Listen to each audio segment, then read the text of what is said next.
Assalamualaikum warahmatullahi wabarakatuh. Welcome back to my YouTube channel. Jadi disclaimer dulu, jika kalian mendengar suara mesin cuci ya itu karena Babu lagi nyuci. Oke.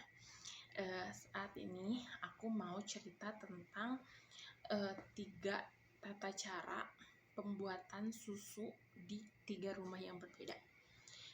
Untuk kalian yang belum tahu ya, aku kan lewat jalur syarikah nih, dan kontraknya itu kayak sebulan kayak gitu. Jadi kan aku udah 4 majikan. Yang pertama itu nggak ngomong, dan yang ketiga itu ngomong semuanya. Nah, aku cerita dulu di majikan yang kedua aku ya.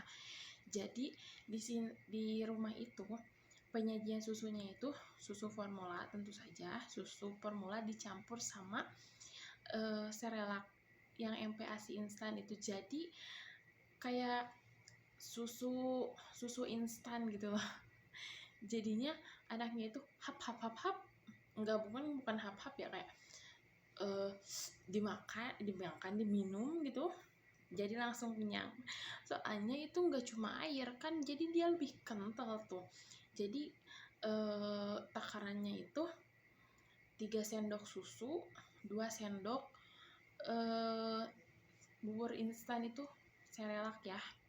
Jadi kayak sedikit juga lebih kental gitu kan, dan tentu saja lebih kenyang. Tapi itu aku yang jadi pertanyaan aku, kan dia minumnya itu sambil tidur ya. Nah, itu emang bisa gitu sama botolnya itu kan, botol susu itu yang buat nyusunya itu kan kecil ya. Emang bisa keluar gitu? Nggak tahu lah. Soalnya aku juga nggak pernah lihat, karena dia itu nyusunya itu selalu malam, kalau pagi enggak gitu. Dan yang kedua itu kayak normal pada umumnya, dia air hangat terus air dingin, udah kayak gitu. Cuma dia itu cuma 160 mili gitu. Dan dia jarang makan, jadi minum susu terus tiap hari. Yang kedua. Dan yang ketiga ini yang paling unik. Jadi kan anaknya 20 bulan nih, dan masih minum susu, tapi minum susunya itu jarang. Sehari itu paling ketika dia mau tidur duhur dan malam nanti, jadi cuma sehari sekali gitu loh. Dan kan kalau di Indonesia itu biasanya kalau masih kecil itu susu terus ya, apalagi sebelum usia 2 tahun. Nah, ini kan baru 20 bulan, berarti belum 2 tahun dong. Tapi dia dikasih susunya itu sekali. Ya, kita mau nanya orang tuanya dokter anak, mungkin dia lebih tahu lah ya gimana gitu kan.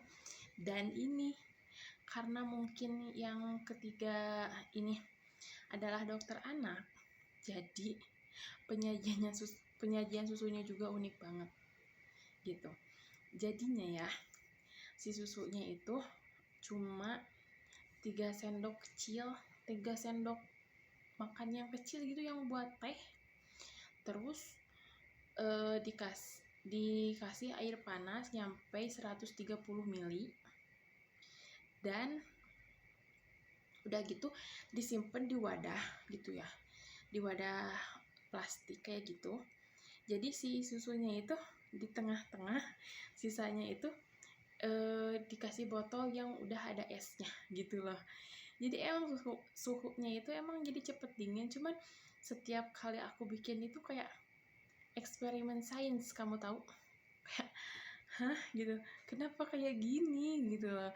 Jadi anaknya itu ya, kalau udah ngantuk banget atau mungkin dia lapar banget gitu, jadi lebih lama lagi gitu loh prosesnya. Jadi selalu ada drama gitu. Jadinya jangan sampai si bocil ini lihat kalau lagi bikin susu, soalnya kalau udah lihat ya dia nanti tantrum gitu, karena dia pengen dong gitu minum susu, namanya juga anak gitu ya. Dan untuk kelebihannya kan ada yang tim air panas sama tim air dingin tuh. Yang air panas itu kelebihannya itu dia lebih higienis gitu ya, karena bakteri kan bisa mati tuh. Cuman minusnya itu beberapa nutrisi atau vitamin yang gak kuat suhu panas itu jadi kurang optimal gitu. Yang kedua, yang tim suhu dingin itu emang yang pertama lebih simpel, nggak harus nunggu panas kayak tadi, dan kelebihannya itu nutrisinya lebih terjaga kayak gitu. Kalau majikan kalian gimana nih, tim yang susu panas langsung atau tim yang campur-campur dingin sama panas? Boleh dong komen di kolom komentar. Jangan lupa like, comment, subscribe. Dah dulu. Assalamualaikum warahmatullahi wabarakatuh.